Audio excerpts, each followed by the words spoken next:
நண்பர்கள் தோழர்கள் அனைவருக்கும் வணக்கம் மற்றும் ஒரு காணொலியோடு சந்திக்கின்றோம். அதாவது இன்னும் 2 நாட்களில், அதாவது நேற்று இரவு 11:44 வரப்போகின்ற நாளை திங்கட்கிழமை இரவு 11:44 வரை 2 நாட்கள் கால அவகாசம் உலகம் முழுவதும் எதிர்பார்க்கக்கூடிய கால அவகாசமாக இருக்கிறது. டொனால்ட் ட்ரம்ப் அவர்கள் ஒரு சமூக வலைத்தளம் ஊடாக ஒரு பதிவினை இட்டிருக்கிறார். ஈரானுக்கு பகிரங்க எச்சரிக்கையை விடுத்திருக்கிறார்.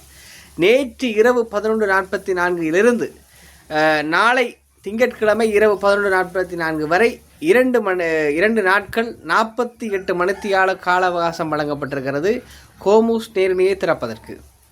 அந்த ஹோர்முஸ் ஜலசந்தி அல்லாவிட்டால் ஹோர்முஸ் நீரிணை திறக்கப்படாவிட்டால் ஈரானின் மின்சக்தி நிலையங்கள் மீது தாக்குதல்கள் மேற்கொள்ளப்படும் என்று சொல்லி பகிரங்கமான எச்சரிக்கையை அமெரிக்க அதிபர் டொனால்ட் ட்ரம்ப் விடுத்திருக்கிறார் என்பதுதான் இப்பொழுது உலகம் முழுவதும் பேசப்படக்கூடிய விடயமாக காணப்படுகிறது.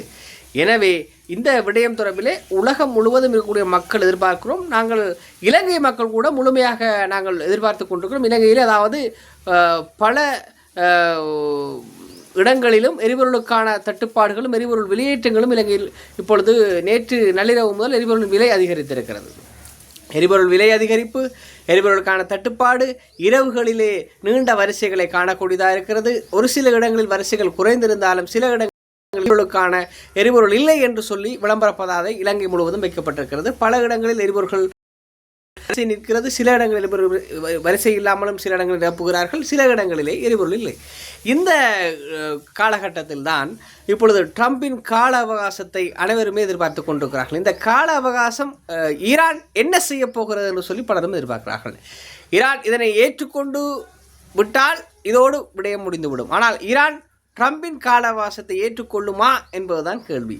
எப்படியுமே இந்த நீண்ட காலத்திலே இந்த எரிபொருளுக்கான பிரச்சனை இன்னும் அதிகரித்து கொண்டுதான் போகிறது. இலங்கையிலே எதிர்வரும் காலங்களிலும் எரிபொருள் விலை அதிகரிக்கும் என்பதிலே மாற்றுக்கருத்துக்கு இடமில்லை. நேற்றைய நாளிலே நீங்கள் பார்க்கலாம், கடந்த ஒரு வாரமாக பல்வேறுபட்ட தொலைக்காட்சிகளின் செய்திகளை பார்ப்பீர்கள். என்னென்ன நாடுகளிலும், இந்தியாவிலே 2 தடவைகள் எரிபொருள் விலை அதிகரித்திருக்கிறது.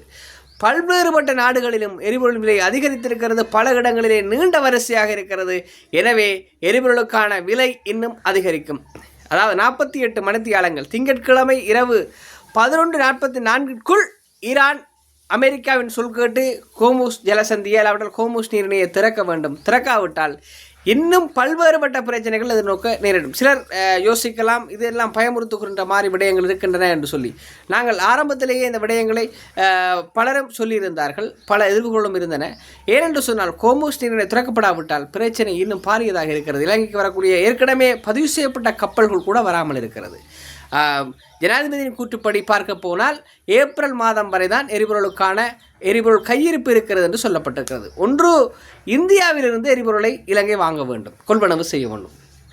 ஆனால் இந்தியாவிலேயே எரிபொருளுக்கான தட்டுப்பாடு கடுமையாக, இந்தியாவிலே கடந்த ஒரு வாரத்துக்கு முன்பதாக புள்ளிவிவரத்தின்படி ஏறத்தாழ 14 to 16 நாட்கள் வரை தான் எரிபொருள்கள் கையிருப்பு இருக்கு என்று சொல்லி இந்தியா வேண்டுகோளை விடுத்திருக்கிறது, தகவலை வெளியிட்டிருக்கிறது. எனவே இலங்கையிலும் இன்னும் எரிபொருளுக்கான தட்டுப்பாடுகள் இந்த ஹோர்முஸ் ஜலசந்தி துறக்கப்படாவிட்டால் ஏற்படும் என்பதிலே மாற்றுக்கருத்துக்கு இடமில்லை. ஏனென்று சொன்னால் எரிபொருளுக்கான எரிபொருள் வர வேண்டுமாக இருந்தால் இந்த ஹோர்முஸ் நீரிணை ஊடாகத்தான் வர வேண்டும். ஹோர்முஸ் நீரிணை ஊடாக கப்பல் வராவிட்டால் எரிபொருள் வராது. இது சின்ன பிள்ளை கூட தெரியும். அப்போ எரிபொருள் வராட்டி எரிபொருள் எங்கிருந்து பெற்றுக்கொள்வது? இலங்கையில் எரிபொருள் நாங்கள் சவுதி அரேபியா, மத்திய கிழக்கு நாடுகள் போல், ஈரான் போன்ற மத்திய கிழக்கு நாடுகள் போல இலங்கையில் நாங்கள் எரிபொருள் எடுக்கிறோம். அப்போ எரிபொருள் எங்கிருந்து எடுக்கிறது என்ற கேள்விதான் இப்பொழுது உலகம் முழுவதும் இலங்கை மக்களுக்கு ஏற்பட்டிருக்கிறது. பார்ப்போம். திங்கட்கிழமை இரவு 11:44 அமெரிக்காவின் சொல் கேட்டு ஈரான் மண்டியிட வேண்டும். இல்லாவிட்டால் விளைவுகள் கடுமையாக இருக்கும் என்று சொன்னால் ஈரானின் மின்சக்தி நிலையங்கள் மீது தாக்குதல் மேற்கொண்டால் ஈரான் இருண்டு போகக்கூடிய வாய்ப்புகள் இருக்கிறது. எனவே ஈரான் என்ன செய்ய போகிறது என்று சொல்லிதான் பலரும் எதிர்பார்க்கிறார்கள், பலரும் பிரார்த்தனைகளை முன்வைக்கிறார்கள். ஈரான் பலரின் பிரார்த்தனைகளைப் போல இந்த சொல்லுக்கு அடிபணிந்து போனால் ஹோர்முஸ் நீரிணை திறக்கப்படும், எரிபொருளுக்கான வருகை ஏற்படும்.